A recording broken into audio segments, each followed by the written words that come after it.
Kekuatan gabungan antara Yu Hao dan Wang Dong kini telah meningkat pesat. Jika sebelumnya hanya sebuah aliran gemericik, sekarang seperti sungai yang bergolak. Roh pelindung kalajengking Gyo Es milik Yu Hao dapat menambahkan kekuatan gabungan Hao Dong dengan sangat besar. Kekuatan Yu Hao juga meningkat dengan pesat. Namun, Yu Hao masih harus waspada kepada Dai Hua Bin. Karena Dai Hua Bin tak akan menyerah begitu saja dengan kekalahannya kemarin. Karena besok adalah hari di mana Yu Hao mengikuti ujian kenaikan kelas jurusan pembimbing roh. Latihan mereka akhiri sampai di situ saja. Wang Dong berharap ujian Yu Hao besok bisa berjalan dengan lancar. Tibalah waktu ujian Yu Hao dimulai. Terlihat dua murid dari jurusan pembimbing roh sedang bertarung. Mereka adalah Zifeng dan juga Moke. Pertarungan itu Zifeng lebih unggul dibandingkan dengan Moke. Zifeng mendapatkan 64 poin sedangkan Moke 54 poin. Dengan hasil tersebut, Zifeng berhasil lulus ujian kenaikan kelas jurusan pembimbing roh. Kemudian giliran Yu Hao untuk mengikuti ujian. Ujian kali ini adalah pertandingan siapa yang bisa menghancurkan pertahanan lawan, dialah yang menjadi pemenangnya. Fan Yu akan melindungi peserta dengan perisai bergerak. Yu Hao kali ini akan berhadapan dengan Ye Chan Ying, Tang Sui Feng, dan juga Ling Shui. Pertarungan ini adalah pertarungan 1 lawan 3. Meski Yu Hao hanya sendiri, kemungkinan ia menang cukup tinggi. Selain didukung oleh kekuatan mental, Yu Hao juga mempunyai penyerangan yang kuat dari cincin roh keduanya. Tang Sui Feng Spirit Grandmaster 2 cincin roh pelindung angin. Ye Chan Ying Spirit Grandmaster 3 cincin roh pelindung bayangan. Ling Shui Spirit Grandmaster 2 cincin roh pelindung salju. Yu Hao langsung menggunakan teknik roh keduanya menciptakan ilusi. Mereka bertiga kaget dan tak tahu senjata apa yang digunakan oleh Yu Hao. Yu Hao seperti menggunakan roh 100.000 tahun, padahal itu hanyalah ilusi. Yu Hao menggunakan alat penggerak pembimbing roh tingkat 2 untuk mempercepat gerakannya. Tang Sui Feng heran mengapa belum terjadi ledakan. Tidak terikat dengan cara menyerang, gabungan berbagai cara menyerang, tak disangka menyerang saat tak siap. Tang Sui Feng keluar dari pertandingan. Sekarang lawan Yu Hao tinggal 2 orang. Yu Hao terus-menerus diserang namun berhasil menghindari serangan. Ling Shui bisa memprediksi posisi yang ditempati oleh Yu Hao. Meski Yu Hao bisa bersembunyi dengan leluasa, Yu Hao menggunakan gangguan spiritual untuk mengganggu serangan dari Ling Shui yang berakibat serangan itu meleset. Sekarang giliran Yu Hao untuk menyerang. Ling Shui dan Ye Chan Ying menggunakan pelindung roh tingkat 2 untuk menahan serangan Yu Hao. Keadaan Ling Shui gawat karena pergelangan tangannya mati rasa. Yu Hao melancarkan serangan keduanya. Serangan tersebut berhasil menembus pelindung roh tingkat 2. Untung saja Ling Shui dan Ye Chan Ying berhasil menghindar tepat waktu. Itu adalah busur pembimbing roh yang dimodifikasi oleh prinsip senjata rahasia dari Sekte Tang. Yu Hao melesat ke arah Ling Shui dengan cepat. Ling Shui menggunakan teknik roh pertama, kabut salju.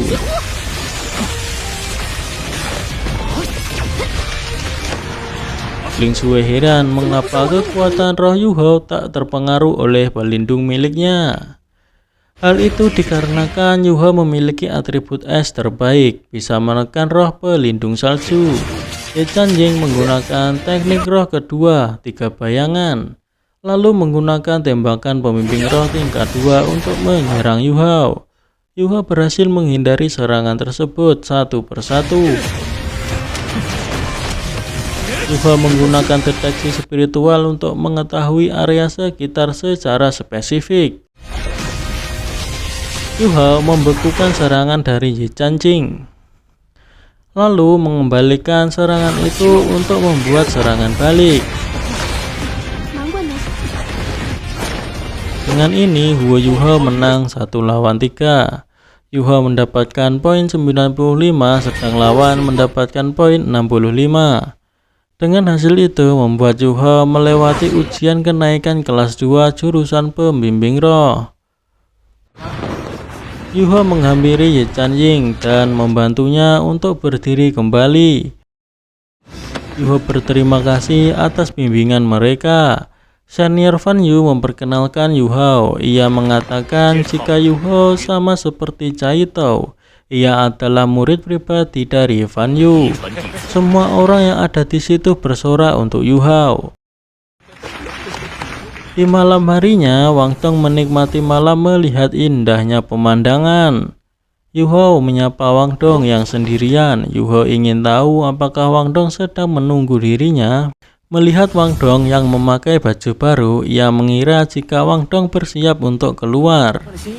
Wang Dong meminta Yu Hao untuk ganti baju dan mengajak Yu Hao untuk merayakan kelulusannya dalam ujian kenaikan kelas jurusan pembimbing roh. Wang Dong akan mengajak Yu Hao ke suatu tempat yang menarik.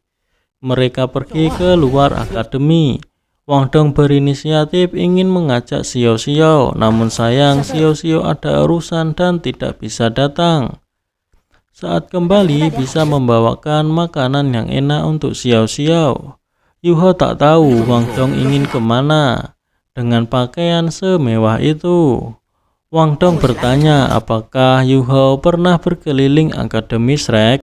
Jika belum, pasti Yu Hao belum tahu ada pavilion Jubao. Wang Dong bermaksud ingin mengajak Yu Hao pergi ke sana untuk melihat-lihat, karena tidaklah baik jika menyibukkan diri terus-menerus. Pavilion Jubao ini mengadakan acara penghargaan khusus untuk murid inti luar. Acara penghargaan ini khusus dipersiapkan untuk Akademi Shrek. Di acara penghargaan, para pedagang dari kota Shrek jika memiliki beberapa barang bagus akan didahulukan dijual kepada murid Akademi Shrek, seperti berbagai bahan logam langka, bahan langka, alat pembimbing roh, dan lain sebagainya. Jika beruntung, ada juga yang menjual tulang roh. Namun Yu Hao tak punya uang. Harus lulus dari halaman luar Spirit Elder 4 cincin adalah syarat utamanya. Pebisnis mencari keuntungan demi menjalin hubungan baik dengan master roh yang kuat. Di acara penghargaan ini bisa membeli secara kredit, dan walaupun dikenakan bunga, bunganya sangatlah kecil. Tibalah mereka di Pavilion Jubao.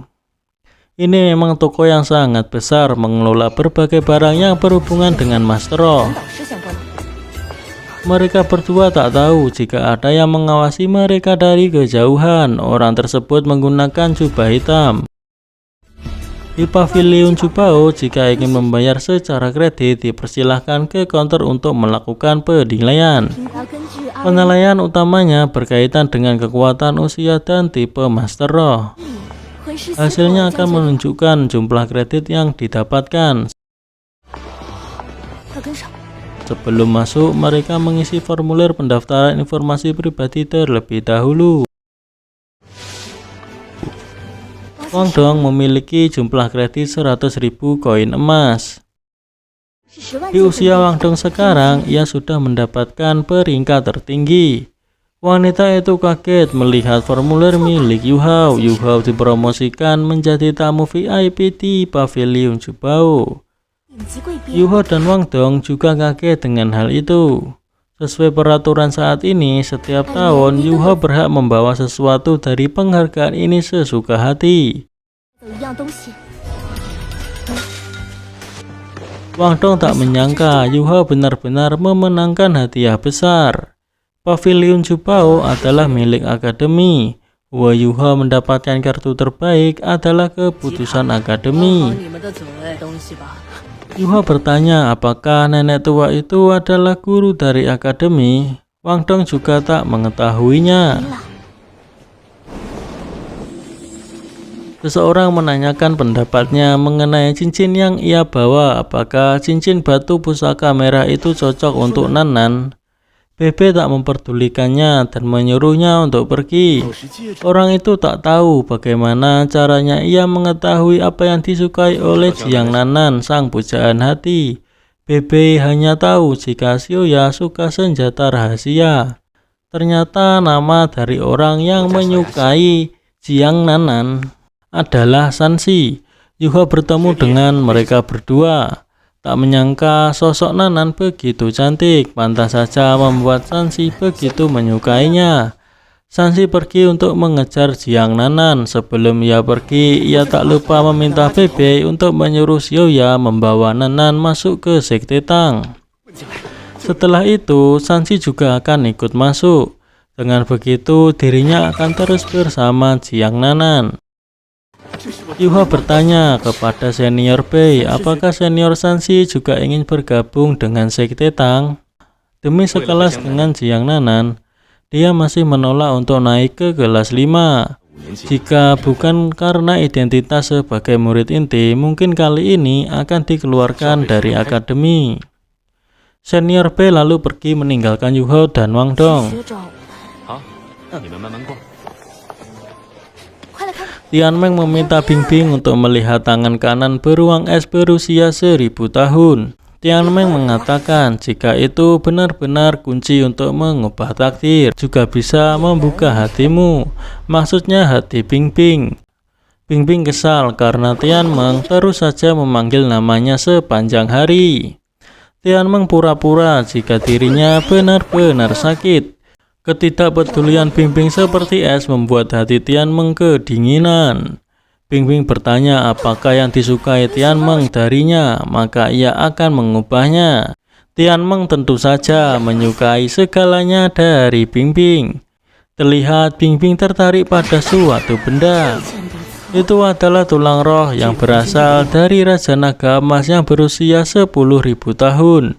Mempunyai atribut cahaya, dikatakan ia memiliki kemampuan api dan cahaya.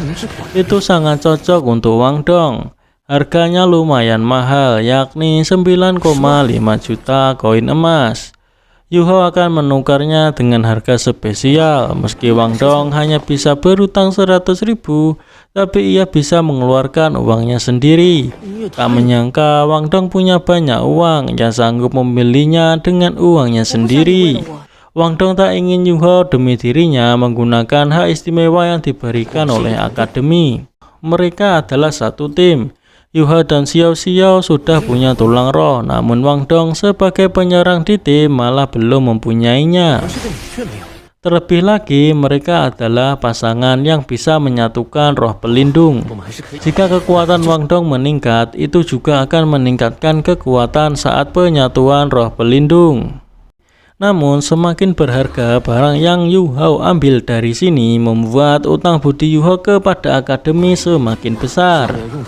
Yuho tak masalah jika memang harus menggunakan hak istimewa itu untuk menukarnya dengan tulang roh emas untuk Wang Dong. Jika hari ini Wang Dong dapat dari Yuho, kelak dirinya pasti akan berkorban untuk Yuho. Wang Dong masih memiliki batas hutang. Ia bertanya apakah Yuho menginginkan sesuatu. Bingbing memberitahu Yuho benda yang berguna bagi dirinya di setan ketiga sebelah kiri. Meminta Yuho untuk membelinya. Itu adalah lem paus ribuan tahun. Karena kartu keistimewaan Yuho telah Wang Dong gunakan, Wang Dong akan membelikan barang itu untuk Yuho. Yan Shaoze menjelaskan mengenai Huo Yuho kepada seorang gadis. Saya lupa namanya ini guys. Roh pelindung kedua Huo Yuho adalah atribut es ekstrim. Serangan kekuatan roh dingin yang dialami gadis waktu itu mungkin berasal dari Huo Yuho. Kalau tidak, dengan kekuatan rohnya yang saat itu hanya tingkat 12, mana mungkin bisa menahan api poning tingkat 60 milik gadis itu. Meski begitu, perbedaan kekuatan roh 40 tingkat terlalu jauh. Secara teori, bahkan jika itu es ekstrim juga tidak akan bisa menutupi perbedaan yang begitu besar. Gadis itu merasa senang karena dengan adanya es ekstrim, dirinya bisa terbebas dari siksaan api iblis. Dengan begitu, dirinya bisa mengikuti kompetisi roh akademi senior. Gadis itu ingin pergi mencari Yuho sekarang. Yan Shoujo memberitahu gadis itu jika Yuho pergi ke acara penghargaan. Yuho dan Wang Dong keluar dari pavilion Jubao. Mereka pulang dengan tangan penuh.